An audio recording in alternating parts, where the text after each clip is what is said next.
라디오 독서실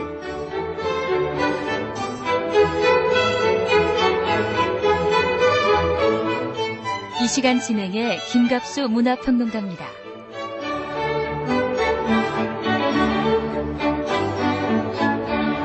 여러분 안녕하십니까, 김갑수입니다. 여러분 요새 언론 지상 보면요, 경기가 좋다, 아니다, 본질적으로는 그게 아니다, 뭐 이런저런 논란을 하는 걸 봅니다. 전문적이고 또 학문적인 판단도 있겠지만요, 하지만 무엇보다 중요한 건 역시 서민들이 피부로 느끼는 그 체감 경기가 아닌가 싶습니다. 뭐 어렵다는 건 누구나 다 아는 얘기 아니겠습니까? 결국 문제는 이 어려움을 어떻게 극복할 건지, 그 대안을 제시할 수 있고 또 대안을 강력하게 추진할 수 있는가 하는 실천적인 문제에 있는 것 같습니다. 요즘 같은 이런 각박한 때 좀 가슴을 따뜻하게 해주는 이야기, 그런 게 그립지 않습니까? 오늘 준비한 이야기가 바로 그런 이야기가 아닐까 싶습니다. 자식을 향한 부모의 사랑, 우리가 이제 신의 사랑 이렇게 비견을 하죠. 조건 없고 무한한 사랑을 베푸는 일이요. 자신들의 몸이 성치 않으면서도 또 중병에 걸린 어린 아들을 향해서 그야말로 무한한 사랑을 보여주는 모습. 어떤 한 가족의 이야기를 준비했습니다. 네, 그러면 작품 감상에 앞서서요, 먼저 이번 주 신간서적 안내해드리겠습니다. 성우 이은정 씨입니다. 먼저 신간 안내 보내드린 다음 계속하겠습니다. 성우 이은정 씨입니다.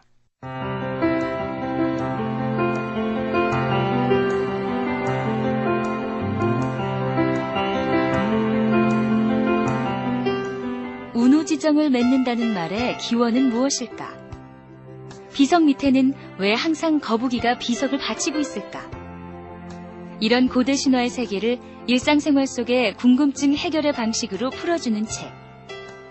정재서 교수의 이야기 동양신화가 황금부엉이에서 나왔습니다. 최근 쏟아져 나오는 서양 신화에 익숙해진 우리들은 어느 틈에 동양에는 신들이 없어진 것이 아닐까 하고 생각하고 있는지도 모릅니다. 문화의 원형인 신화, 우리의 신화를 찾아가는 여행을 떠나보시는 것도 좋을 것입니다.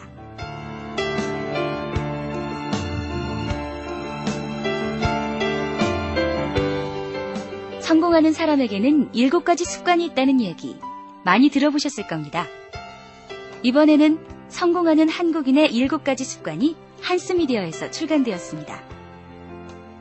지금의 나는 진짜 내가 아닌지도 모른다로 시작하고 있는 이 책은 잊고 있었던 자기 자신과의 만남을 규칙적 기상, 플러스 사고, 방대한 독서, 칭찬과 용서 등 7가지 습관을 통해 이루어낼 수 있다고 역설합니다. 조신영이 지었습니다.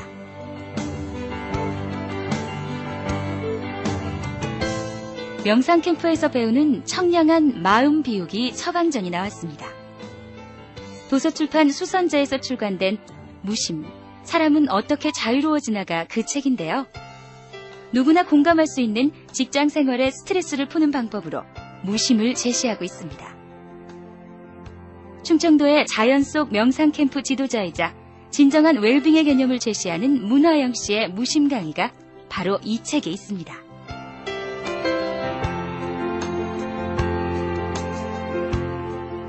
2004년 제1회 서점대상 수상, 2004년 제55회 요미우리 문학상 수상에 빛나는 박사가 사랑한 수식이 도서출판 1회에서 나왔습니다. 아쿠다가와상 수상작가인 오가와 요코의 최신작인데요. 서점 종사자들이 대규모 감정단을 구성해 한 목소리로 재미와 감동이 공존하는 책이라고 추천했다고 합니다. 수식과 야구라는 독특한 소재를 통한 애틋한 사랑 이야기, 이 책에서 만나보실 수 있습니다.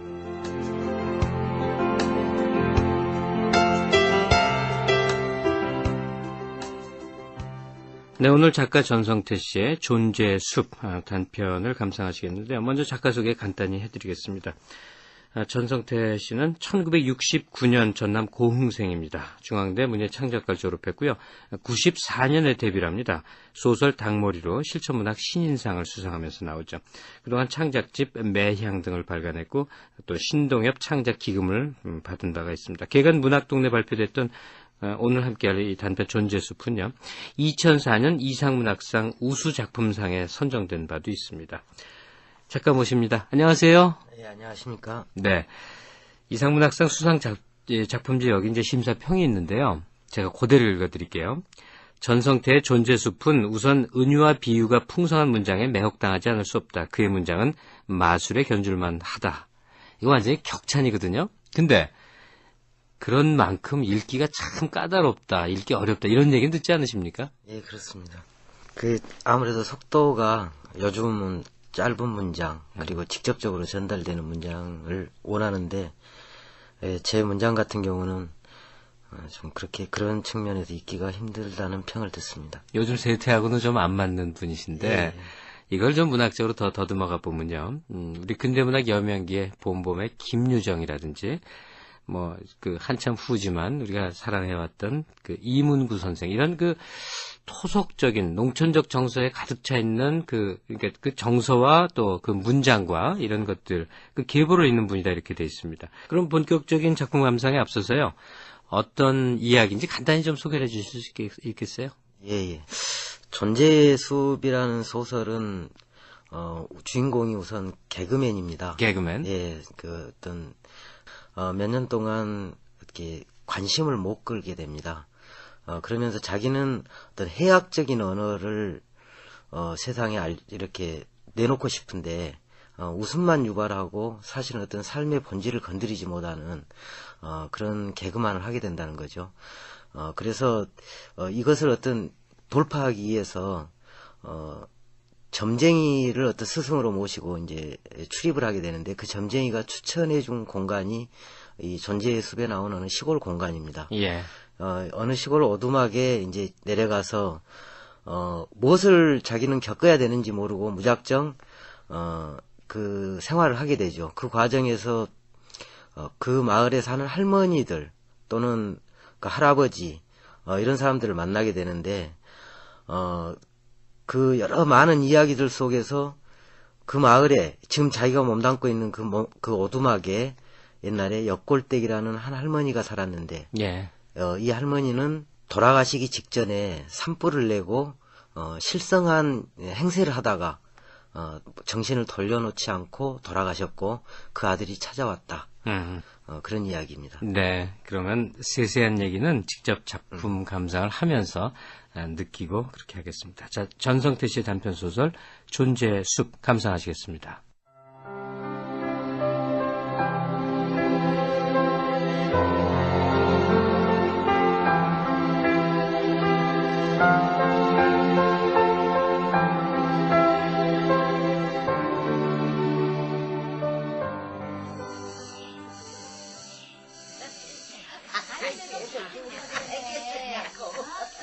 나는 이 이야기를 문지방에 기대어 들었다. 이끼며 진의 고사리가 내려와 우북하고 쥐며느리나 곱등이 노래기같이 축축한 벌레들이 들끓어서 문 열기도 싫었다. 더러 담배 매운내를 몰아내느라 뒷문을 밀면 개울 넘어온 골바람이 좋기는 하였다. 어느 날부터 거기 뜰방에 동네 할머니들이 피서 삼아 찾아앉곤 하였다. 다 살아버린 것 같은 목소리들이 둘도 되었다 셋도 되었다 했다.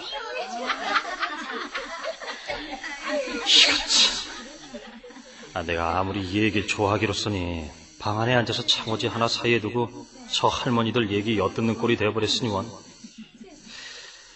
그래, 일찍이 선생이 나를 이 두매 산골로 보낼 적에는 혀를 물고 귀를 씻어라 이런 깊은 뜻도 담겨 있으렸다. 저방에서 콩쿠는 총각 들으면 어떨라고 그런 빈말한 소리래. 그만 좀 하라고. 졸지의 뒤란이 노인정같이 되어버렸으니 외진방의 고적한 맛은 이미 사라져버렸다. 한 나흘을 그렇게 골리다더니 드디어 어느 날 제법 고리난 목소리 하나가 창호지를 넘어왔다. 구신이시였나 이 삼복더위에 방문을 쳐다도 놓고 살게. 아니, 뭐야? 이거 나 들으라고 하는 소린데? 그래, 가지껏 말 나온 김에 나도 제발 문 좀 열어놓고 살자고.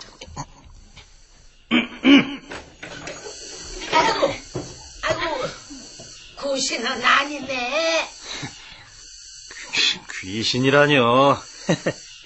아유, 예전에 여기 든 청년 하나가 구신에 씌어서 미쳐 나갔다고. 그네들과는 그렇게 어울리게 되었다. 그렇다고 이 무섭고 슬픈 이야기를 뜰방을 찾은 노인들한테만 다 들은 건 아니다. 더러는 말 한마디 나누지 못하고 먼 발치로만 만난 영감이라든가 동네 개라든가 숲이라든가 하다못해 바람이나 비까지도 거들어준 이야기다. 그의 여름하고 가을 두 철을 그 문지방에 기대어 이야기를 듣고 나니 허리가 휘고 왼쪽 팔꿈치에 단단한 돌이 박혀 있었다.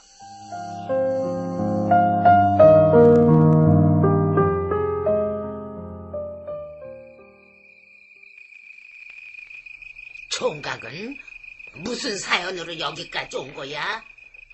공부하러 왔겠지. 그런데 대체 무슨 공부를 하러 온 거야? 노인들은 마치 오랫동안 누군가를 기다려온 사람처럼 집요하게 물어왔지만 나는 속내를 시원히 털어놓지 못하였다. 말 못할 사연이라서 그런 건 아니었다. 우선 내 복잡한 사정을 잘 전달할 수 있을지 자신이 없었다. 나오는 말이 다 들리는 말이 되는 건 아니다. 적어도 나의 문제는 형이상하게 속하는 거였다. 그들은 모든 것을 몸으로 체득한 사람들이다. 단지 그것에 대해 소통할 수 있는 그들의 언어가 따로 있다는 데 문제가 있었다. 이를테면 나는 그 노인네들이 죽음에 관련한 어떤 얘기를 이렇게 하는 걸 들었다. 그 영감 산에 올라간 지 꽤 됐지? 한 10년은 넘었을걸? 그렇지. 이태전에 저 산으로 옮겨갔으니까 띠가 돌았네. 그럼 이쪽 나이로 올해 셋인가? 가만히 있자. 남의 나이로 한 3살이 많네. 꼭 저쪽 세상 사람들이 나누는 이야기 같았다. 뒤에 알고 보니 죽은 그 영감님네 나이 83이었다. 80까지가 한 사람의 생이 닿을 수 있는 나이고 그 뒤로 사는 건 남의 나이를 빌려다가 대신 먹는 거라고 했다. 나 자신 곧고 휘고 돌고 엎어지는 말의 묘미를 쫓아 살았지만 그네들의 풍성한 은유와 비유 앞에서 내 언어는 초라했다. 그네들은 내 공부를 밥 안 되는 공부라고 대번에 비웃어버릴 게 뻔했다. 그래서 이렇게 둘러대고 말았다. 그냥 몸이 좀 안 좋아서 쉴 겸해서 왔습니다만.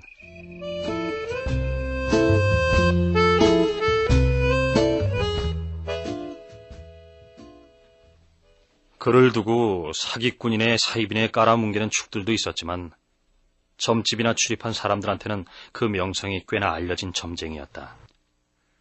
그 사람 보통 점쟁이가 아니라니까. 27이라는 어린 나이에 우주의 섭리를 통달했대잖아. 그러나 내가 그 점쟁이를 찾아 나선 것은 그저 위안이나 삼자는 거였다. 젊은 점쟁이라는 말은 들었지만 그가 40이 갓 된 사내인 것을 보고는 놀라지 않을 수 없었다. 무슨 문제가 있어서 찾아온 거야? 지금 하는 일이 뭔데? 나는 그 점쟁이가 적으나마 눈썰미가 있다면 텔레비전에도 간간히 내비친 적 있는 내 얼굴쯤은 알아봐 주길 원했다. 이래 봬도 내가 7년 전에 정식 개그맨으로 데뷔했던 연예인입니다. 그래? 근데 그 시체 말로 아직 뜨지를 못했구만. 그렇지 않습니다.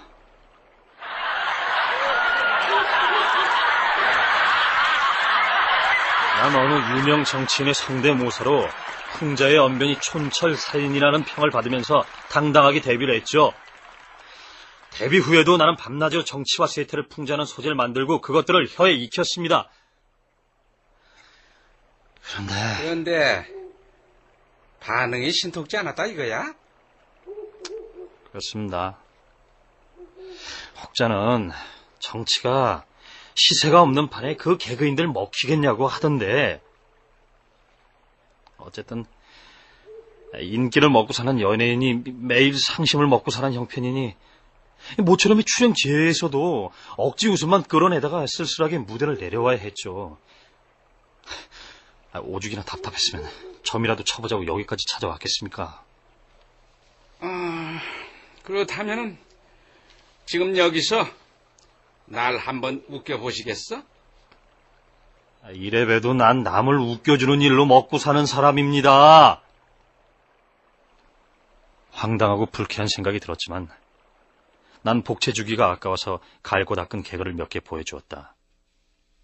역시나 그는 무슨 심사위원처럼 앉아서 인매 한쪽 실룩이지 않았다. 보아하니 말이 입에 올랐으되 삶을 밟고 있지는 못한 형국이로구만. 내 오늘 평생 글을 다뤘다는 노인을 만났는데 내 그 얘기를 해드리지. 평생 글을 다뤘다는 노인이요? 그 노인의 평생 소원이 문장이 사라지고 이야기만 남는 글을 짓는 거라는데 그거를 못했다는구만. 말에 매여서 해나지 못하더라는 이야기야. 하물며 세상을 조롱하고 비판한 일이야 어쩌면 쉬운 일축에 들지도 모르지. 말 다루는 사람이라니까 내 하는 말인데 재미없더라도 들어와서 나랑 얘기나 나누지. 이야기 끝에 그가 그렇게 말했다. 그의 말이 가슴에 와닿는 바가 있었다.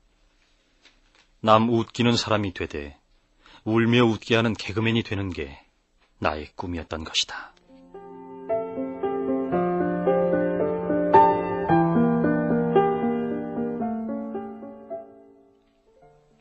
그 뒤로 가끔 그를 찾을 때마다 점쟁이는 방문객들한테서 들은 희한한 얘기를 하나씩 들려주며 내 의견을 묻곤 했다. 가끔 신수점이나 풀고 가는 시골 부인네가 하나 있는데 그 착실한 남편이 옆집 과부와 바람이 났다는구만. 그 담을 두고 서로 눈을 찡긋거리는 현장이 그 부인한테 발각이 된 모양인데 그거야 어디 그 하는 말일 테고 아무튼 그 남편이라는 사내가 좀 자랐던 모양이야. 그 부인한테 이렇게 둘러댔다는구만. 그 내 눈에 귀신이 쓰였는 같네. 저 옆에 내가 막 손짓을 한단 말이오. 그랬으니 그 옆집 여자는 또 얼마나 비참했겠어. 그 부인네가 셋 다 덜 다치는 방향으로 일을 수습했으면 하는데 어떻게 하면 좋겠어? 셋 다 덜 다치는 방향으로 말입니까? 그냥 탐에다 구멍을 내주려 하시죠. 그것도 재밌구만.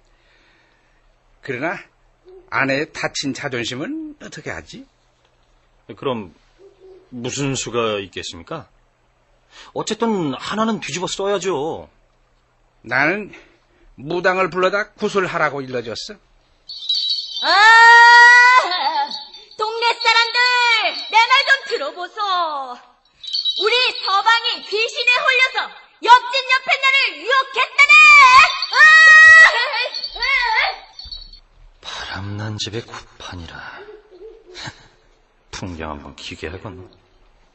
그런데 그 구슬로 세 사람이 어떤 이득을 볼 수 있지?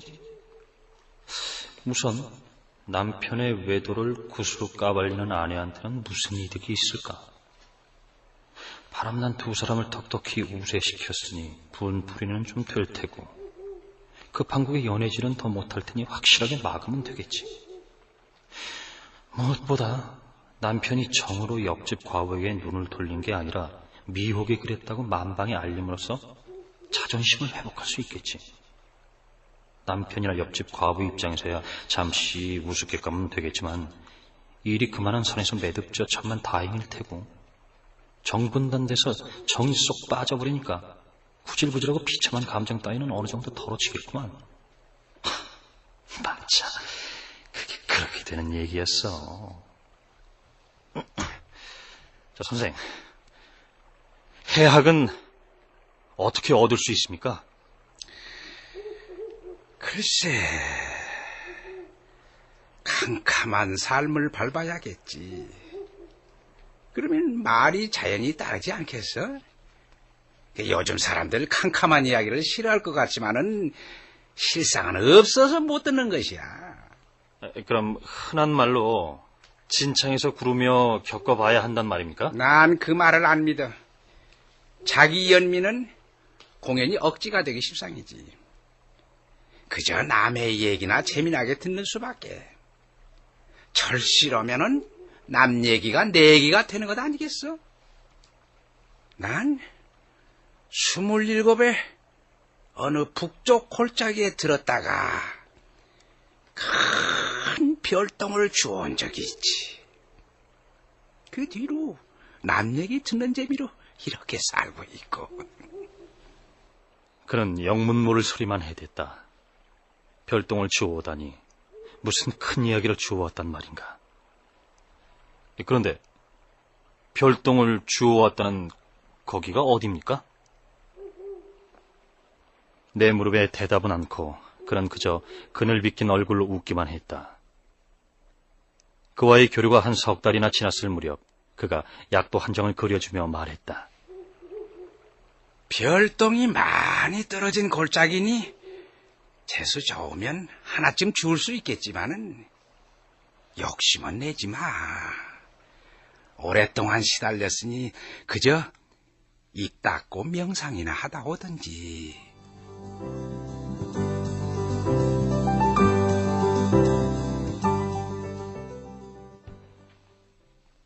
이제 해야 할 이야기는, 그러니까 이 오두막에서 홀로 살다간 실성한 어느 여인네와 그 네 아들 이야기다. 여인네 죽고 이태쯤 지나서 한 청년이 바람처럼 찾아와 한 서너 달 지내다가 갔다고 한다. 7년도 더 된 이야기다. 그 청년을 두고 죽은 여자의 아들이라 이르는 이는 아무도 없었다. 이야기를 꿰어가다 보니 맥락이 그렇게 잡혔을 뿐이다. 옛날 저 너머 동네 사람들이 저쪽 그 어디냐 무바우골, 절골, 지름바우 등 그런 데서 화전을 일구고들 살았지. 어디 거기뿐이야? 저기 큰제, 제 밑에 신우커리, 생막골, 이끼바우, 그리고 또 어디냐 거기? 묵골, 된등, 촛대뱅이, 고무닭골, 생막골. 아이고, 생막골은 아까 했어. 그랬어? 그리고 또 맞아, 관음골, 여우골. 그래, 그치? 맞아. 그 역골댁이 여우골에서 왔어. 그렇지. 노인네들의 이야기를 들으면서 제일 곤혹스러웠던 건 무시로 말에 얹히는 이런 지명들이었다. 화전민들은 정확한 위치를 공유하기 위해 유달리 지명짓기에 집착했다는 이야기를 어디에선가 읽은 기억이 났다. 두루 그 어미를 부르는 호칭이 역골댁이었다. 그이는 원래 이 골짜기 사람이 아니라 산 너머 여우골에서 나온 사람이었다.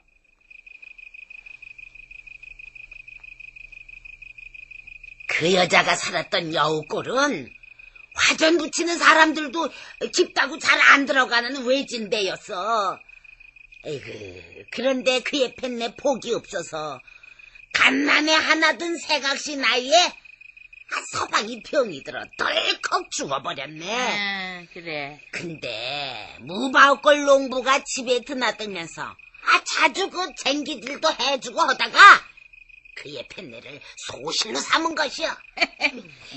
나이 차이가 꽤 났을걸. 남자가 24살이나 더 먹었어.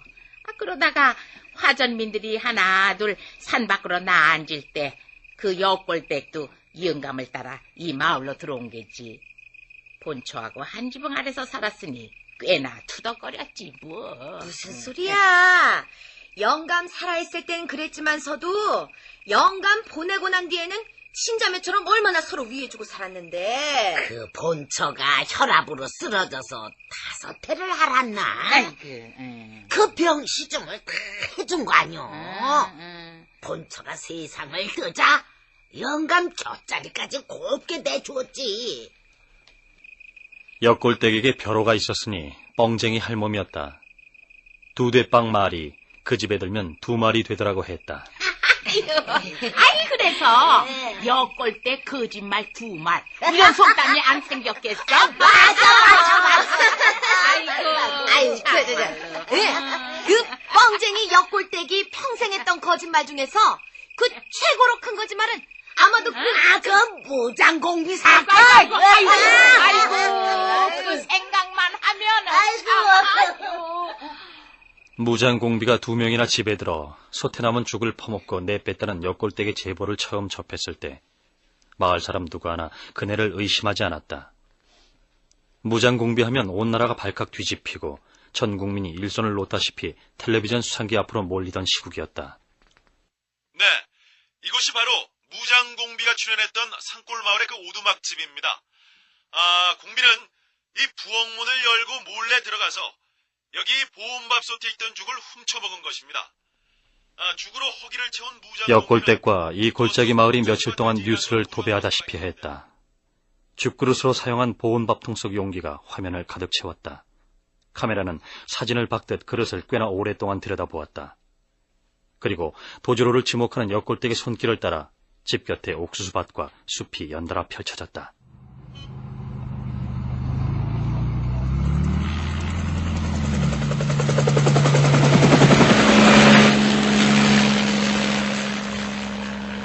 그러나 연일 계속되는 수색에도 불구하고 발자국 하나 찾아내지 못하고 나흘을 넘기자 비로소 주민들은 신고의 진위를 의심하기 시작한다. 뒷산을 이잡듯 뒤지던 군인들과 헬기, 그리고 밭두까지 차고 앉은 방송국 중계차들이 철수하던 날, 드디어 역골댁은 읍내 경찰서로 잡혀갔다. 아이고 형사 양반, 우리 새끼 보라고. 애미가 이렇게 사는 거 어디서 보고 혹시나 올까 해서 그랬어. 아니 그렇다고 나타나지 않은 무장공비가 나타났다고 거짓말을 해요? 후회스럽소. 일이 이렇게 된 건 하나도 안 부끄럽소만은 아들 생각하니까 왜 그러나 싶은 거이. 저기 형사 양반도 그 죽구를 보셨어? 내가 그 아이라도 청남이 떨어서 안 올 것이요. 사람들은 보상금 탐나서 한 짓에 자식 핑계댄다고 분개했다. 역골댁은 보름남짓 구류를 살았다. 그동안 마을에서는 주민회의를 해서 역골댁을 동네에서 내보내기로 결정했다. 그러나 그네가 다 죽게 된 물송장이 되어 돌아옴으로써 그 계획은 수포로 돌아갔다. 고등학교 댕기는 이장네 작은 아들이 물에 푹 젖은 역골댁을 자전거에 싣고 왔지 아마. 아이고 학교에서 돌아오고 있는데 역골댁이 개울물로 뛰어들더래. 에이, 정말로 자살하려고 그랬겠어. 그것도 다 뻥쟁이 옆에 내가 꾸민 일일 것이여. 그렇게 다시 눌러 앉았으나 사람들은 별로 취급을 안 해줬다. 역골댁은 혼자 돌며 들일을 하고 조용히 살았다. 죽기 5해 전에는 실성을 해서 산에 불을 지르기도 했다. 동네에 돌봐줄 리 없이 혼자 사는 푹 맞은 영감이 있었는데 역골댁이 조석으로 드나들며 밥상도 봐주고 요강도 닦아주며 지냈다. 그 역시 자기 영감으로 착각한 그 실성기로 그랬으리라 한다. 하루낮에 밤중으로 산 너머 골짜기로 간다던 그녀는 돌아오지 않았다. 실종되고 나흘 만에 여우골에서 시신으로 발견됐는데 사람들은 수구조심이라 하였다.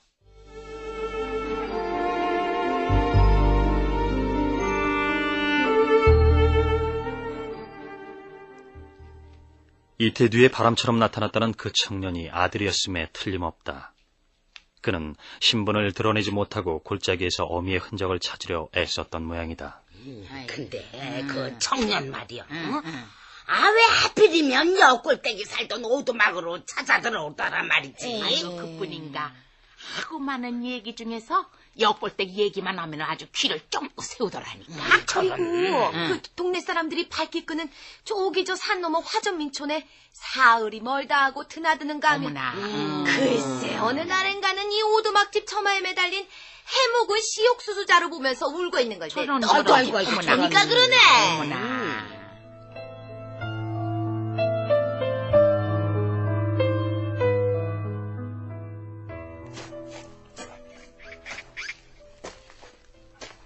그는 세상 끝으로 가는 심정으로 이 골짜기에 들었을 것이다. 버스 정류장에서는 바로 지척으로 보이던 마을이 막상 걷다 보니 멀었을 테고, 군부대를 만나 그도 나처럼 군인에게 길을 물었을지도 모른다. 북쪽 골짜기를 향해 그는 나락이 패기 시작한 들판을 가로지르고 다리를 건넜을 것이다. 골짜기 오르막길에 펼쳐진 옥수수밭을 보고 그도 한숨을 쉬었을라나.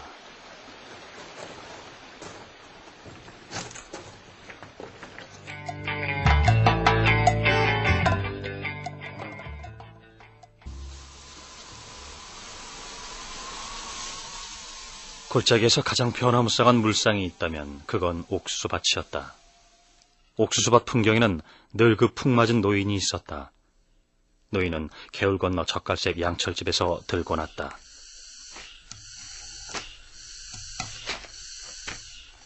노인은 아침을 먹고 나섰다가 정오까지 동네 한 바퀴를 돌고 오후 3시경에 다시 나와 저녁 때까지 또 그만큼을 걸었다. 노인을 관찰하는 것만으로도 나는 가보지 못한 마을길들을 훤히 그릴 수 있을 것 같았다. 첫날 받아놓은 기괴하다는 인상은 어느새 사라지고 이제는 고된 수행을 바라보는 마음이 되곤 하였다.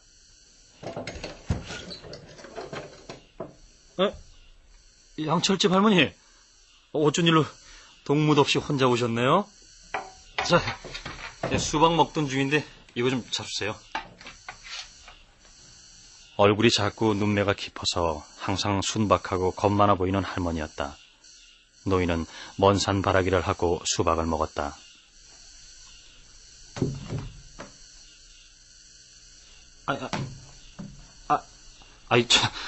아주 수박 껍질을...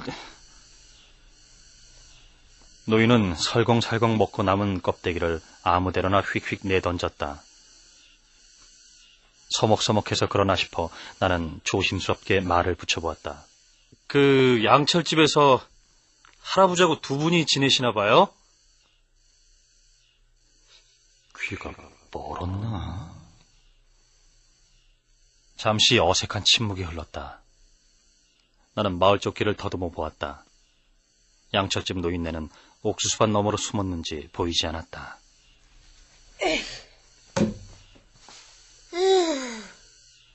옥식이 한번 원 없이 먹었네. 에이, 개새끼! 예? 이런 망할 놈의 새끼! 노인이 밭가에 있던 누렁이에게 돌멩이를 집어던졌다. 누렁이는 옥수수밭으로 주랭랑을 쳤다. 집에 안 기어 들어올 거야! 꽁치 통조림을 까놔도 뒤집구석을 마다해. 왜 내 손을 안 타? 옥수수 밭가에 쪼그려 앉아 알아듣지 못할 소리를 꿍얼거리는 개주인은 몹시 섭섭한 눈치였다.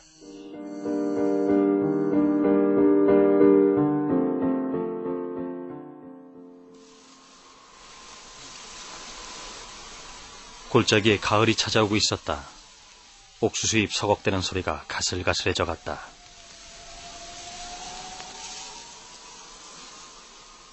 밤나무에서는 우듬지 쪽 밤송이가 하나둘 벌어졌다. 이장 고씨가 옥수수밭 한쪽에서 참깨를 걷어들이기 시작했다. 고씨는 골프장에 일 나가기 전 아침 시간을 이용해 조금씩 참깨를 베어냈다. 나는 고씨 옆에서 낫지를 거들었다.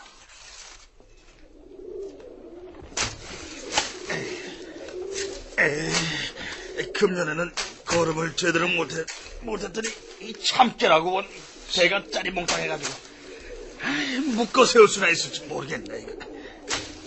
나는 며칠 전부터 이 깨밭에 비둘기떼가 부쩍 날아드는 걸 보았다. 나흘 만에 추수가 끝나고 5일항에서 걷어들인 깻떼가 밭가에 세워졌다. 해가 기울어 서늘해지면 그의 노모가 깻단을 털었다. 나는 평범하게 짝이 없는 이 골짜기에 슬슬 지쳐갔다. 약골되게 죽었다. 그 여인 내가 살다간 고단한 삶이야. 얼마든지 흔한 얘기 아니야. 그 아들도 마찬가지지. 회환과 향수로 이 골짜기에 찾아들었으니 도라나 프란푸긴들 예사로 보이지 않았을 것이고, 내가 아무리 그 아들 심정이 된다고 해도 결국 심파 같은 얘기인데.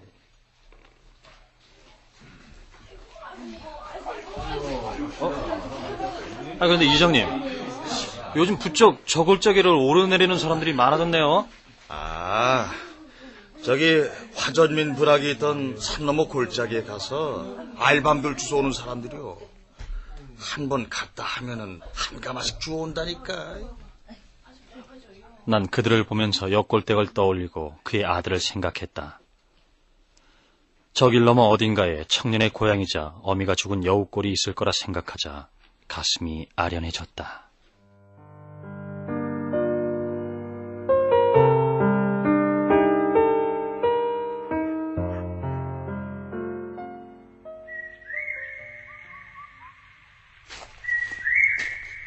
어느 하루 낮에 가마니를 들고 나도 뒷산을 올랐다.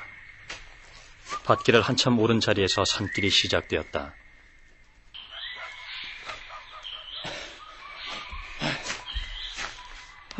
어지간히 올라왔나?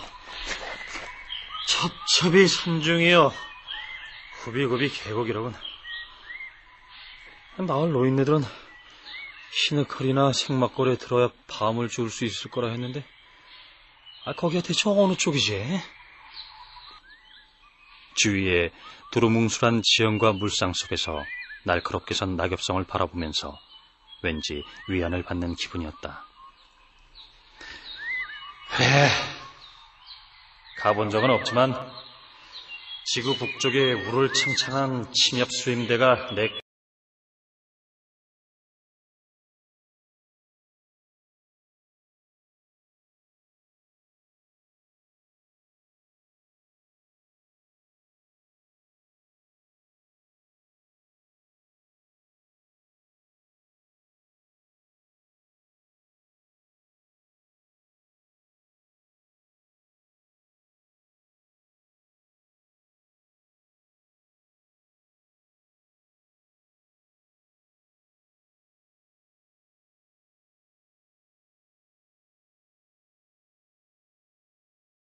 들었을 때 언제 나타났는지 누렁이가 앞서 걷고 있었다.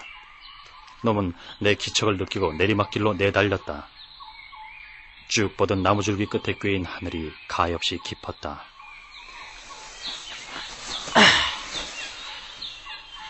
이 거룩한 풍경 앞에 미물로 팽개쳐져 있는 난 대체 누구지? 존재의 고독. 고독감이 이런 것인가? 슬프다. 삼생이 주었다는 큰 별똥이 이런 것인가?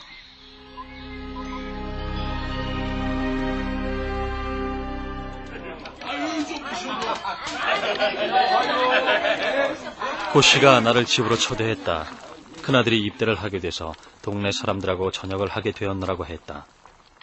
마당에는 멍석이 깔리고 볕에 그을린 마을 농부들이 스물 남짓 옹게옹게 앉아 있었다.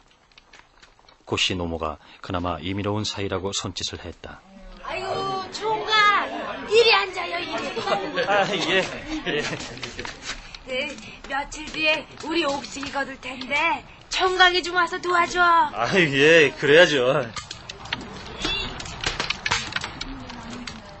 마당 한켠에서는 장작불 걸어놓은 국솥이 끓고 있었다.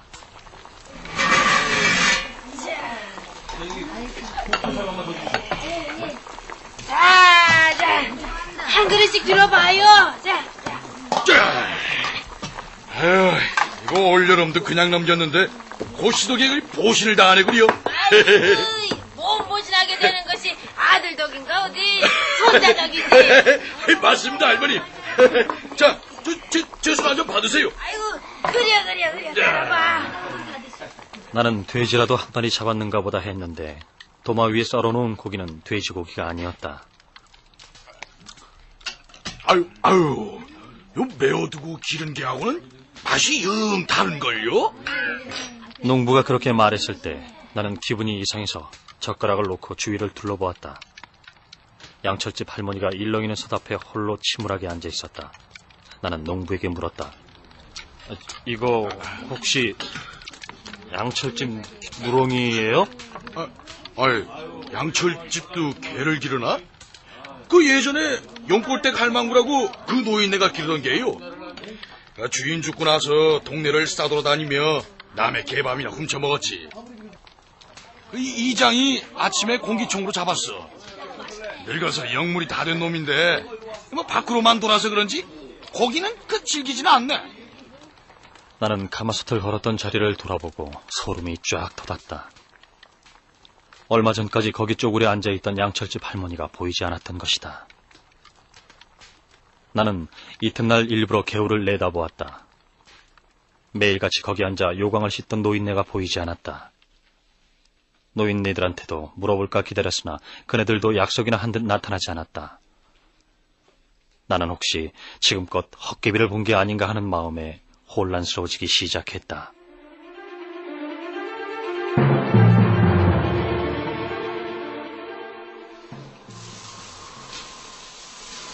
옥수수를 베는 날이 돌아왔다.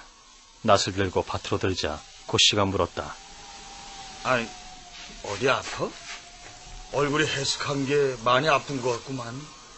아니야, 괜찮아요.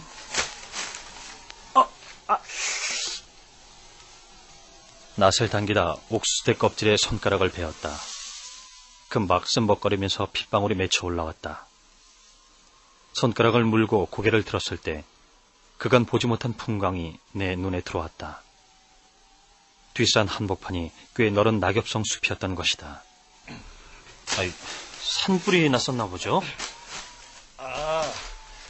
저기 낙엽송밭 말이야?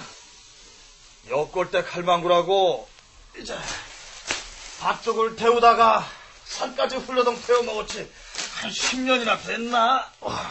그래요? 꽤 불이 컸겠는데요? 저 넘어 생막골까지 타고 넘었지. 군인들까지 동원됐어. 그 할망구 고스란히 콩밥을 먹었을 텐데 이 어느 사람들이 중간에 들어서 살려줬어. 살려줬다니요? 군청하고 경찰서에서 조사를 나왔는데 마을 사람들이 역골댁을 보호할 생각으로 실성한 노인네라고 둘러댔다니까. 실성한 노인 행세를 시켰단 말이에요? 그래서 별일 없었지. 역골댁도 겁이 나설랑은 미친 행세를 제법 했고. 근데 지금까지도 수수께끼란 말이야. 예? 한 석 달 하고는 그만해도 됐는데 그 할멈 영영 정신을 못 돌려놓고 죽었어. 나는 오랫동안 산을 바라보고 서 있었다. 그 노인네며 아들의 캄캄한 속이 떠오르자 가슴이 서늘해졌다.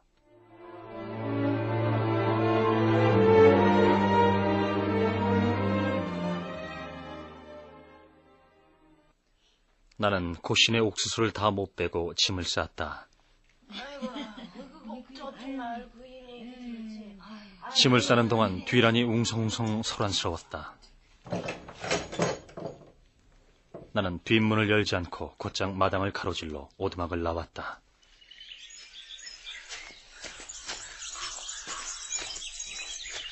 개울 곁을 지나면서 보니 예상대로 그 노인이 요강을 씻고 있었다. 나는 곧장 걸었다. 등 뒤에서 개 짖는 소리가 들렸지만 돌아보지 않았다. 멀리 옥수수 밭가를 양철집 영감이 걷고 있었다. 이마에 닿는 공기가 서늘했으나 바람 한 점도 나는 믿을 수가 없었다. 오직 나는 씀벅거리는 손가락만 꾹 누르고 걸었다.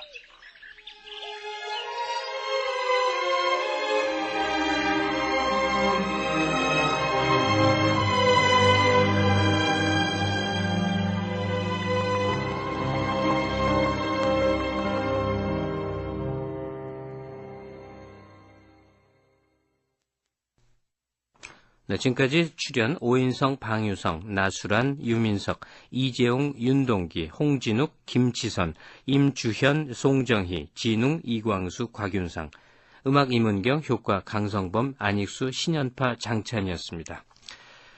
자, 지금까지 존재의 숲 감상하셨습니다. 작가 전성태 씨 나와 계신데요. 마지막 인상적인 구절을 제가 다시 한번 읽어볼까요? 이마에 닿는 공기가 서늘했으나 바람 한 점도 나는 믿을 수가 없었다. 오직 나는 쓴벅거리는 손가락만 두고 걸었다. 작품에 나오는 그 헛것하고 관계가 있을 것 같은데, 이런 상징, 이런 표현, 이런 속에서 작가가 무언가를 말하고 싶었을 텐데, 그걸 직접 좀 들어보면 어떨까요? 예. 이 부분은 이제 귀신을 목격하고 나서 바로 취하는 행동인데요. 공포나 두려움 이런 게 아니라 충격에 해당하겠습니다. 이 주인공은 이 자기 주위를 구성하고 있는 할아버지 할머니들을 귀신이라고 이제 헛것으로 목격한 이후에, 그러니까 자기 존재에 대해서 생각하게 됩니다. 예. 그러니까 이 삶이 자꾸 저승을 기웃거리고 저승에 있는 사람들이 이 삶에 개입하고 이런 것들을 그 할머니 이야기를 통해서 자기 스스로 체험하게 되는 거죠. 네. 그런 부분을 상징하고 싶었습니다. 자, 그 주인공이 왜 개그맨이냐, 이게 질문이 될 수 있는지는 모르겠습니다만, 선택할 수 있는 수많은 가능성 중에 대체 왜 그런지 사실 궁금합니다. 혹시 개그맨이 상징하는 게 뭔지, 작가 자신인지 우리들 다 포함하는 건지 말이죠. 우선 제가 생각했을 때는 작가도 말을 다루는 사람이고 개그맨도 말을 다루는 사람입니다. 네. 그리고 저는 또 일면 제 작품 세계를 갖다던 비판적인 창작 활동이라고 많이 생각해 왔는데, 일종의 이거에 대한 회의감이 들었습니다. 세상을 조롱하고 참 비판하는 일은 쉽다. 그렇지만 세상을 이야기하는 건 참 어렵지 않느냐. 예. 그런 측면에서 제가 이런 개그맨을 설정했습니다. 세상을 비판하고 조롱하는 건 쉽다. 그러나 제대로 이 세상을 받아들이고 이해하는 건 어렵다. 예. 정말 공감이 가는데요. 요즘 세대에 들려줘야 될 목소리 같습니다. 앞으로의 문학적 지향이라고 그럴까요? 갈 길을 좀 미리 좀 귀뜸을 해주시죠. 글쎄요, 저는 이제 농촌 소설을 많이 쓰는 작가로 이렇게 평가를 받고 있는데요. 제 관심 영역인 또 이제 거기에서 많이 벗어나고 있습니다. 저의 세대들이 공감할 수 있는 이야기를 좀 더 확장시켜서 써나가는 일에 매달리고 싶습니다. 네, 그러겠죠. 어떤 시기까지 해서 계속 이제 다음 세계로 개척해 나가는 게 또 작가의 사명이기도 할 테고요. 오늘 좋은 작품 잘 감상했습니다. 감사합니다. 감사합니다. 예. 평단의 기대를 항상 뛰어넘는 그런 대작가의 출연을 우리는 항상 기대하고 있습니다. 전성태 씨에게서 또 그런 모습을 볼 거라고 마음속에 기대를 품습니다.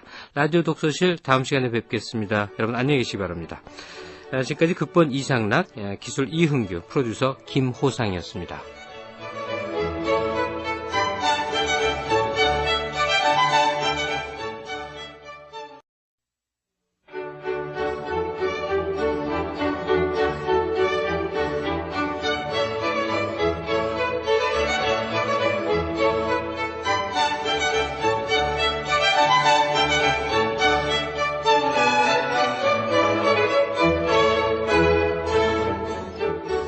라디오 독서실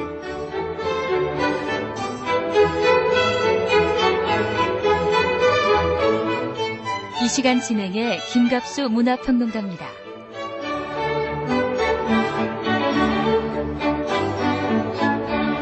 여러분 안녕하십니까, 김갑수입니다. 여러분 요새 언론 지상 보면요, 경기가 좋다, 아니다, 본질적으로는 그게 아니다, 이런저런 논란을 하는 걸 봅니다. 전문적이고 또 학문적인 판단도 있겠지만요.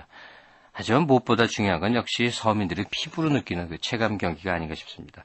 어렵다는 건 누구나 다 아는 얘기 아니겠습니까? 결국 문제는 이 어려움을 어떻게 극복할 건지, 그 대안을 제시할 수 있고 또 대안을 강력하게 추진할 수 있는가 하는 실천적인 문제에 있는 것 같습니다. 요즘 같은 이런 각박한 때 좀 가슴을 따뜻하게 해주는 이야기, 그런 게 그립지 않습니까?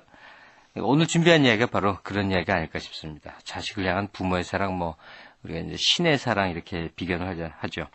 조건 없고 무한한 사랑을 베푸는 일이요. 자신들의 몸이 성치 않으면서도 또 중병에 걸린 어린 아들을 향해서 그야말로 무한한 사랑을 보여주는 모습, 어떤 한 가족의 이야기를 준비했습니다. 네, 그러면 작품 감상에 앞서서요, 먼저 이번 주 신간서적 안내해드리겠습니다. 성우 이은정 씨입니다. 먼저 신간 안내 보내드린 다음 계속하겠습니다. 성우 이은정 씨입니다.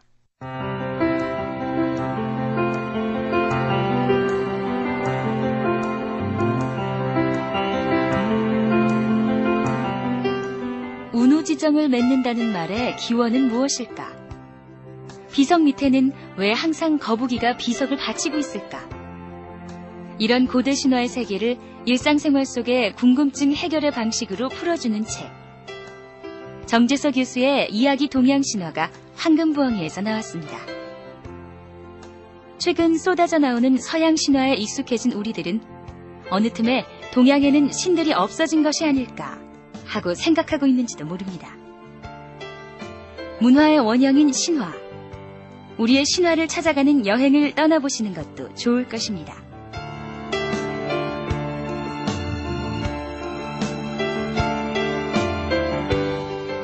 성공하는 사람에게는 7가지 습관이 있다는 얘기 많이 들어보셨을 겁니다. 이번에는 성공하는 한국인의 7가지 습관이 한스미디어에서 출간되었습니다. 지금의 나는 진짜 내가 아닌지도 모른다로 시작하고 있는 이 책은 잊고 있었던 자기 자신과의 만남을 규칙적 기상, 플러스 사고, 방대한 독서, 칭찬과 용서 등 7가지 습관을 통해 이루어낼 수 있다고 역설합니다. 조신영이 지었습니다.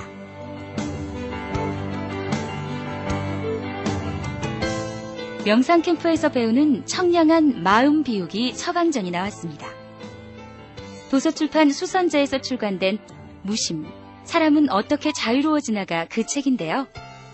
누구나 공감할 수 있는 직장 생활의 스트레스를 푸는 방법으로 무심을 제시하고 있습니다.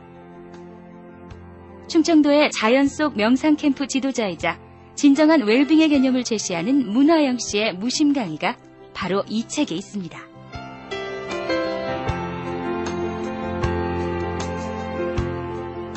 (2004년) 제1회 서점대상 수상, 2004년 제55회 요미우리 문학상 수상에 빛나는 박사가 사랑한 수식이 도서출판 1회에서 나왔습니다.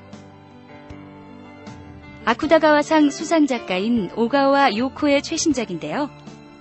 서점 종사자들이 대규모 감정단을 구성해 한 목소리로 재미와 감동이 공존하는 책이라고 추천했다고 합니다. 수식과 야구라는 독특한 소재를 통한 애틋한 사랑 이야기. 이 책에서 만나보실 수 있습니다.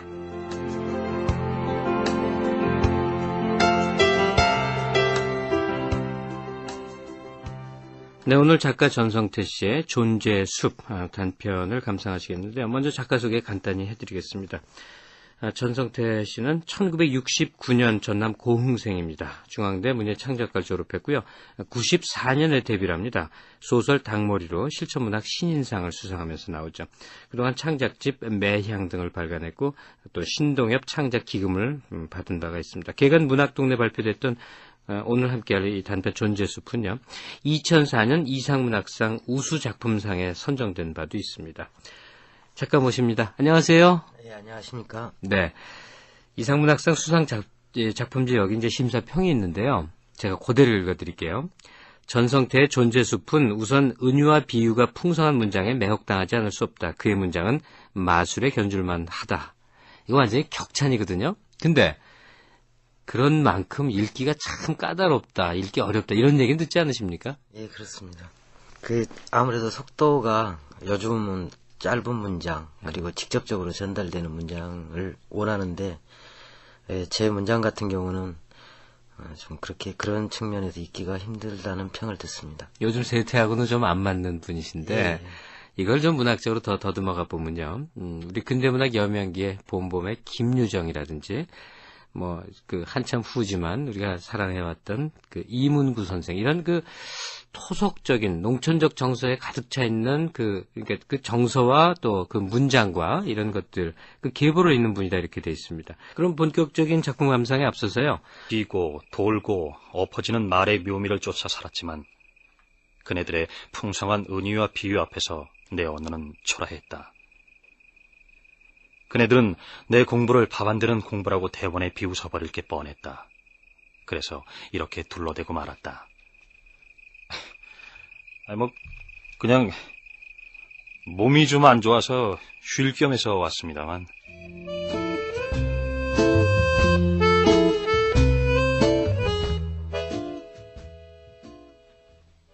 그를 두고 사기꾼이네 사입이네 깔아뭉개는 축들도 있었지만 점집이나 출입한 사람들한테는 그 명성이 꽤나 알려진 점쟁이였다. 그 사람 보통 점쟁이가 아니라니까. 27이란 어린 나이에 우주의 섭리를 통달했대잖아. 그러나 내가 그 점쟁이를 찾아 나선 것은 그저 위안이나 삼자는 거였다. 젊은 점쟁이라는 말은 들었지만 그가 40이 갓 된 사내인 것을 보고는 놀라지 않을 수 없었다. 무슨 문제가 있어서 찾아온 거야? 지금 하는 일이 뭔데? 나는 그 점쟁이가 적으나마 눈썰미가 있다면 텔레비전에도 간간히 내비친 적 있는 내 얼굴 좀 알아봐 주길 원했다. 이래 봬도 내가 7년 전에 정식 개그맨으로 데뷔했던 연예인입니다. 아, 그래? 근데 그 시체말로 아직 뜨지를 못했구만. 그렇지 않습니다.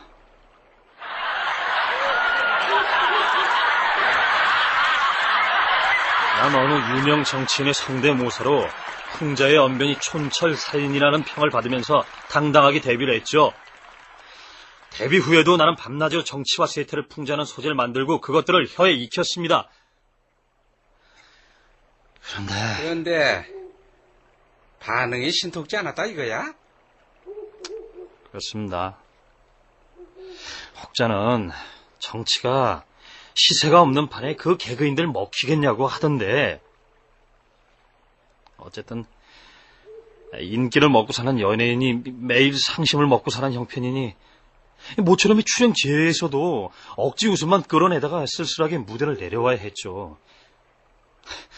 오죽이나 답답했으면 점이라도 쳐보자고 여기까지 찾아왔겠습니까? 그렇다면은 지금 여기서 날 한번 웃겨보시겠어? 이래 봬도 난 남을 웃겨주는 일로 먹고 사는 사람입니다. 황당하고 불쾌한 생각이 들었지만 난 복채 주기가 아까워서 갈고 닦은 개그를 몇 개 보여주었다. 역시나 그는 무슨 심사위원처럼 앉아서 인매 한쪽 실룩이지 않았다. 보아하니 말이 입에 올랐으되 삶을 밟고 있지는 못한 형국이로구만. 내 오늘 평생 글을 다뤘다는 노인을 만났는데 내가 그 얘기를 해드리지. 평생 글을 다뤘다는 노인이요?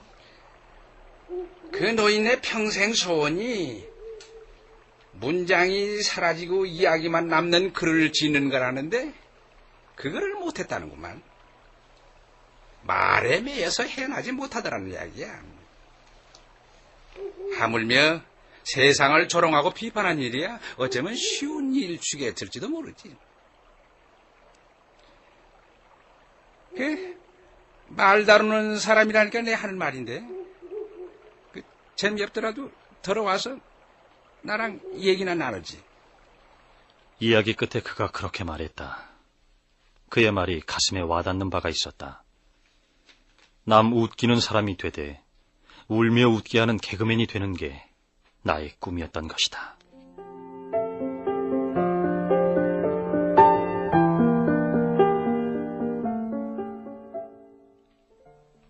그 뒤로 가끔 그를 찾을 때마다 점쟁이는 방문객들한테서 들은 희한한 이야기를 하나씩 들려주며 내 의견을 묻곤 했다. 가끔 신수점이나 풀고 가는 시골 부인네가 하나 있는데 그 착실한 남편이 옆집 과부와 바람이 났다는구만. 그 담을 두고 서로 눈을 찡긋거리는 현장이 그 부인한테 발각이 된 모양인데 그거야 어디 그 하는 말일 테고 아무튼 남편이라는 사내가 좀 자랐던 모양이야. 그 부인한테 이렇게 둘러댔다는구만. 그 내 눈에 귀신이 쓰였는갑네. 저 옆에 내가 막 손짓을 한단 말이오. 그랬으니 그 옆집 여자는 또 얼마나 비참했겠어. 그 부인네가 셋 다 덜 다치는 방향으로 일을 수습했으면 하는데 어떻게 하면 좋겠어? 셋 다 덜 다치는 방향으로 말입니까? 그냥 탐에다 구멍을 내주려 하시죠. 그것도 재밌구만. 그러나 아내의 다친 자존심은 어떻게 하지? 그럼 무슨 수가 있겠습니까? 어쨌든 하나는 뒤집어 써야죠. 나는 무당을 불러다 구슬하라고 일러줬어. 동네 사람들, 내 말 좀 들어보소. 우리 서방이 귀신에 홀려서 옆집 옆에 나를 유혹했다네. 바람난 집에 굿판이라. 풍경 한번 기게 하건. 그런데 그 구슬로 세 사람이 어떤 이득을 볼 수 있지? 우선 어떤 이야기인지 간단히 좀 소개해 주실 수 있겠어요? 예. 존재의 숲이라는 소설은 주인공이 우선 개그맨입니다. 개그맨? 예, 그 어떤 몇 년 동안 이렇게 관심을 못 끌게 됩니다. 그러면서 자기는 어떤 해학적인 언어를 세상에 이렇게 내놓고 싶은데 웃음만 유발하고 사실은 어떤 삶의 본질을 건드리지 못하는 그런 개그만을 하게 된다는 거죠. 그래서 이것을 어떤 돌파하기 위해서 점쟁이를 어떤 스승으로 모시고 이제 출입을 하게 되는데 그 점쟁이가 추천해 준 공간이 이 존재의 숲에 나오는 어느 시골 공간입니다. 예. 어느 시골 오두막에 이제 내려가서 무엇을 자기는 겪어야 되는지 모르고 무작정 그 생활을 하게 되죠. 그 과정에서 그 마을에 사는 할머니들 또는 그 할아버지 이런 사람들을 만나게 되는데 그 여러 많은 이야기들 속에서 그 마을에 지금 자기가 몸담고 있는 그 오두막에 옛날에 역골댁이라는 한 할머니가 살았는데 예. 이 할머니는 돌아가시기 직전에 산불을 내고 실성한 행세를 하다가 정신을 돌려놓지 않고 돌아가셨고 그 아들이 찾아왔다. 그런 이야기입니다. 네, 그러면 세세한 얘기는 직접 작품 감상을 하면서 느끼고 그렇게 하겠습니다. 자, 전성태 씨의 단편 소설 존재의 숲 감상하시겠습니다.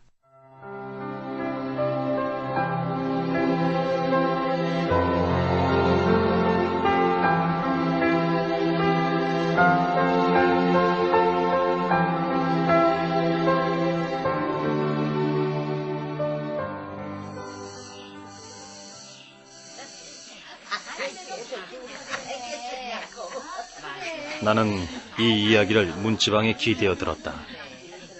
이끼며 진의 고사리가 내려와 우북하고 쥐며느리나 곱등이 노래기같이 축축한 벌레들이 들끓어서 문 열기도 싫었다.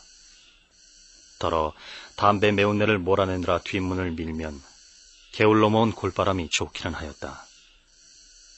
어느 날부터 거기 뜰방에 동네 할머니들이 비서삼아 찾아앉곤 하였다. 다 살아버린 것 같은 목소리들이 둘도 되었다 셋도 되었다 했다. 이거 참. 내가 아무리 이 얘기를 좋아하기로서니 방 안에 앉아서 창호지 하나 사이에 두고 저 할머니들 얘기 엿듣는 꼴이 되어버렸으니 원. 그래, 일찍이 선생이 나를 이 두메 산골로 보낼 적에는 혀를 물고 귀를 씻어라 이런 깊은 뜻도 담겨 있으렸다. 저 방에서 콩쿠는 총각 들으면 어떨라고 그런 민망한 소리래. 그만 좀 하라고. 졸지의 뒤란이 노인정같이 되어버렸으니 외진방의 고적한 맛은 이미 사라져버렸다. 한 나흘을 그렇게 골리다더니 드디어 어느 날 제법 고리난 목소리 하나가 창호지를 넘어왔다. 구신이시었나? 이 삼복더위에 방문을 쳐다도 놓고 살게. 뭐야? 이거 나 들으라고 하는 소린데? 까짓것. 마을 나온 김에 나도 제발 문 좀 열어놓고 살자고. 아이고, 구신은 아니네.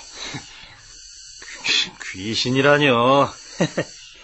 아유, 예전에 여기 든 청년 하나가 구신에 씌어서 미쳐 나갔다고.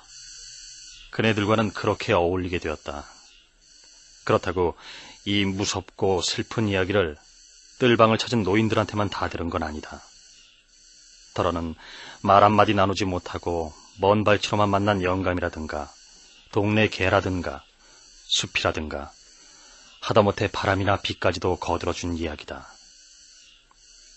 그의 여름하고 가을 두 철을 그 문지방에 기대어 이야기를 듣고 나니 허리가 휘고 왼쪽 팔꿈치에 단단한 돌이 박혀 있었다.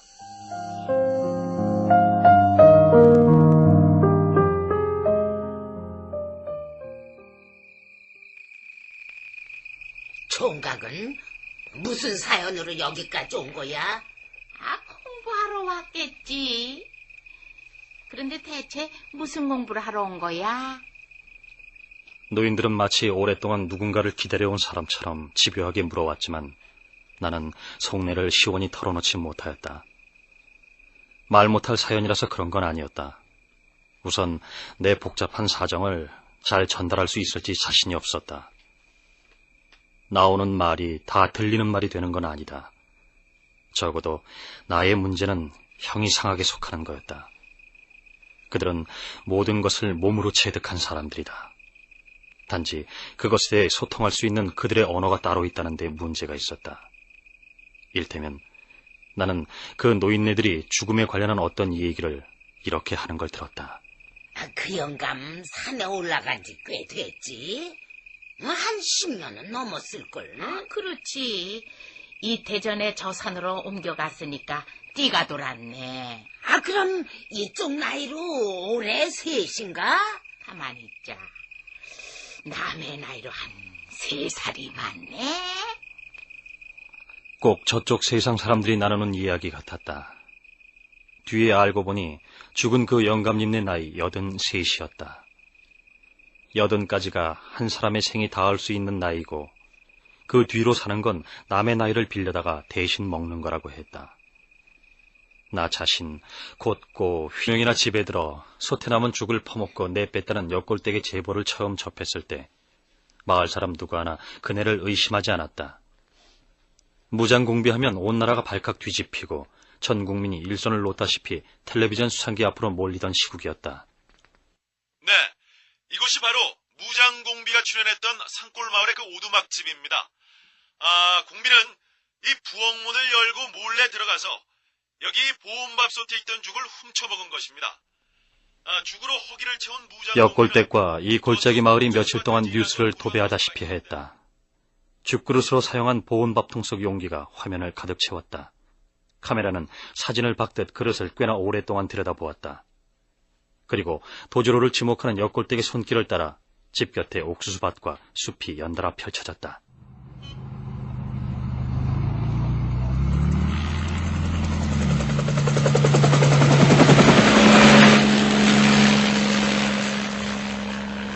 그러나 연일 계속되는 수색에도 불구하고 발자국 하나 찾아내지 못하고 나흘을 넘기자 비로소 주민들은 신고의 진위를 의심하기 시작한다.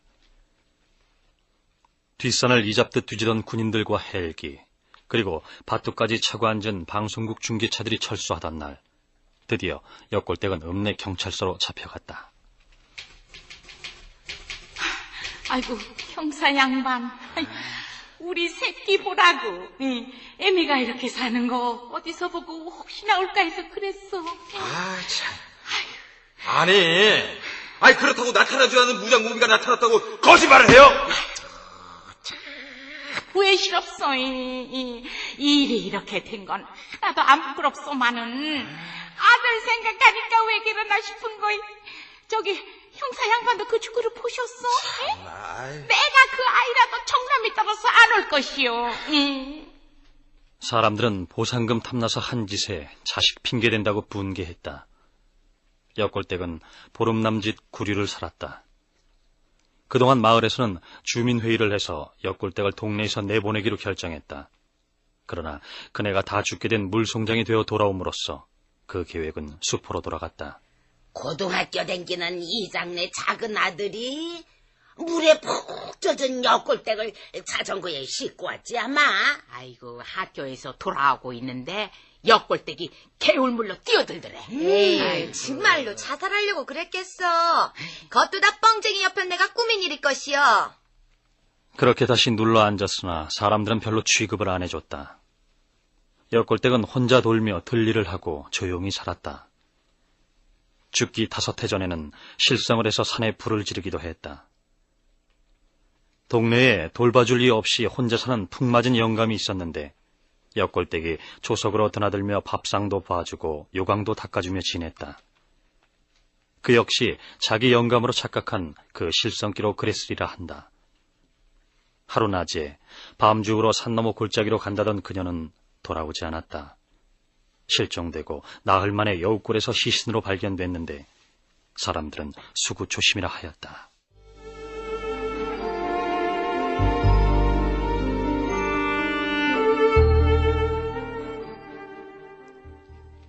이태 뒤에 바람처럼 나타났다는 그 청년이 아들이었음에 틀림없다. 그는 신분을 드러내지 못하고 골짜기에서 어미의 흔적을 찾으려 애썼던 모양이다.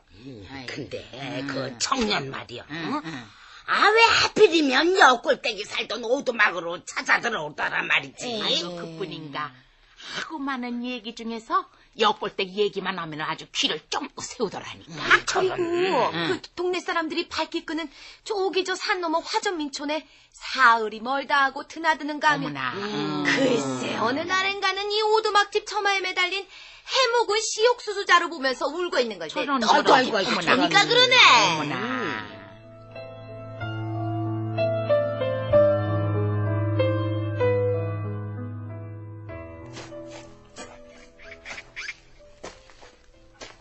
그는 세상 끝으로 가는 심정으로 이 골짜기에 들었을 것이다. 버스 정류장에서는 바로 지척으로 보이던 마을이 막상 걷다 보니 멀었을 테고 군부대를 만나 그도 나처럼 군인에게 길을 물었을지도 모른다. 북쪽 골짜기를 향해 그는 나락이 패기 시작한 들판을 가로지르고 다리를 건넜을 것이다. 골짜기 오르막길에 펼쳐진 옥수수밭을 보고 그도 한숨을 쉬었을라나.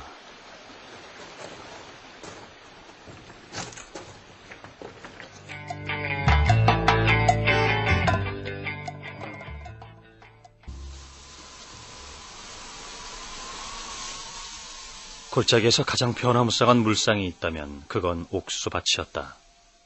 옥수수밭 풍경에는 늘 그 푹맞은 노인이 있었다. 노인은 개울 건너 젓갈색 양철집에서 들고 났다.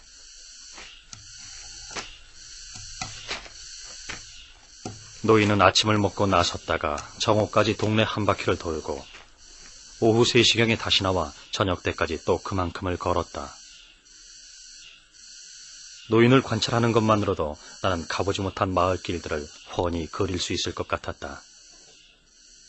첫날 받아놓은 기괴하다는 인상은 어느새 사라지고 이제는 고된 수행을 바라보는 마음이 되곤 하였다.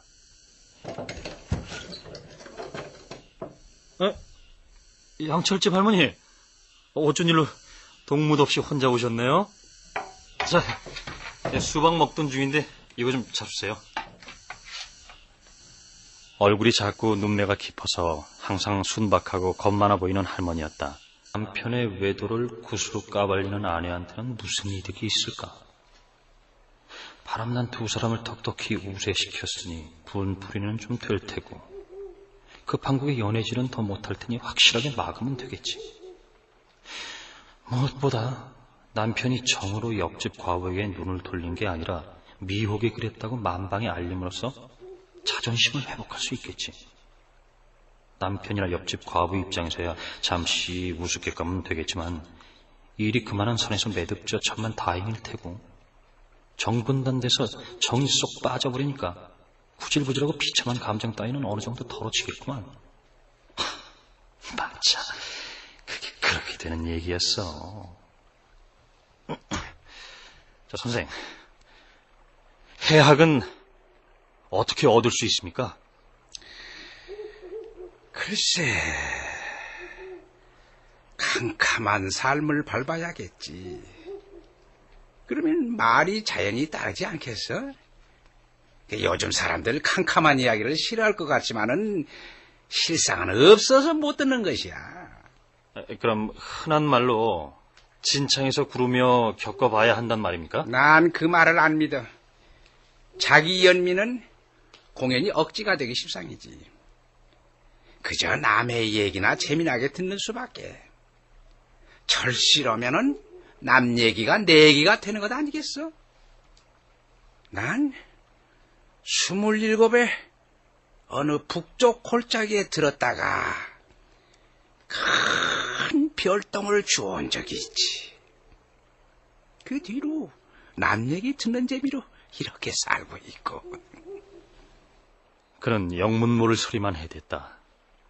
별똥을 주워오다니 무슨 큰 이야기를 주워왔단 말인가. 그런데 별똥을 주워왔다는 거기가 어디입니까? 내 무릎에 대답은 않고 그는 그저 그늘 빗긴 얼굴로 웃기만 했다. 그와의 교류가 한 석 달이나 지났을 무렵 그가 약도 한 장을 그려주며 말했다. 별똥이 많이 떨어진 골짜기니 재수 좋으면 하나쯤 주울 수 있겠지만은 욕심은 내지 마. 오랫동안 시달렸으니 그저 입 닫고 명상이나 하다 오든지.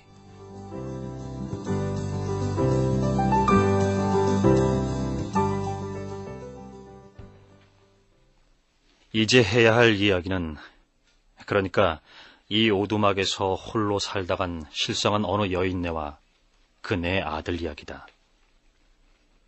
여인네 죽고 이태쯤 지나서 한 청년이 바람처럼 찾아와 한 서너 달 지내다가 갔다고 한다.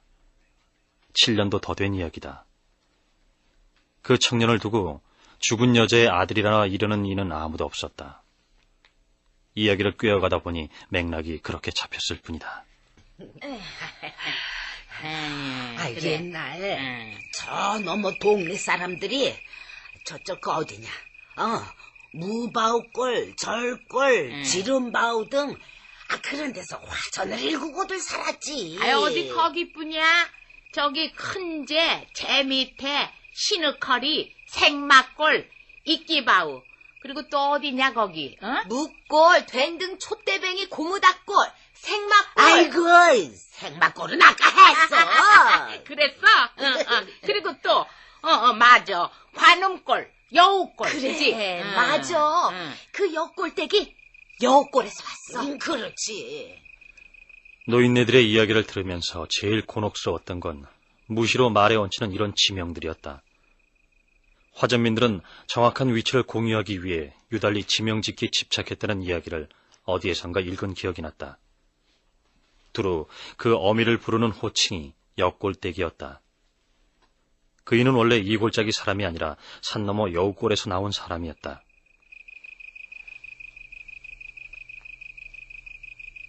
그 여자가 살았던 여우골은 화전 붙이는 사람들도 깊다고 잘 안 들어가는 외진데였어.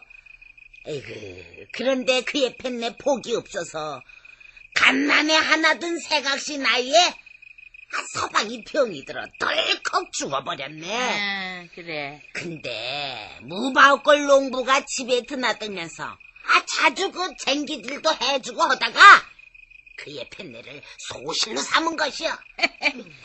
나이 차이가 꽤 났을걸. 남자가 24살이나 더 먹었어. 그러다가 화전민들이 하나 둘 산 밖으로 나앉을 때 그 여골댁도 영감을 따라 이 마을로 들어온 게지. 본초하고 한 지붕 아래서 살았으니 꽤나 투덕거렸지 뭐. 무슨 소리야. 영감 살아있을 땐 그랬지만서도 영감 보내고 난 뒤에는 친자매처럼 얼마나 서로 위해주고 살았는데. 그 본처가 혈압으로 쓰러져서 다섯해를 앓았나? 그 병 시중을 다 해준 거 아니오? 본처가 세상을 뜨자 영감 곁자리까지 곱게 내주었지. 옆골댁에게 벼로가 있었으니 뻥쟁이 할멈이었다. 두 대빵 말이 그 집에 들면 2마리 되더라고 했다. 아이 그래서 옆골대 거짓말 2말 이런 속담이 안 생겼겠어? 맞아. 아이고 그 뻥쟁이 옆골댁이 평생 했던 거짓말 중에서 그 최고로 큰 거짓말은 아마도 그 무장공비 사건. 아이고 그 생각만 하면은 아이고. 무장공비가 2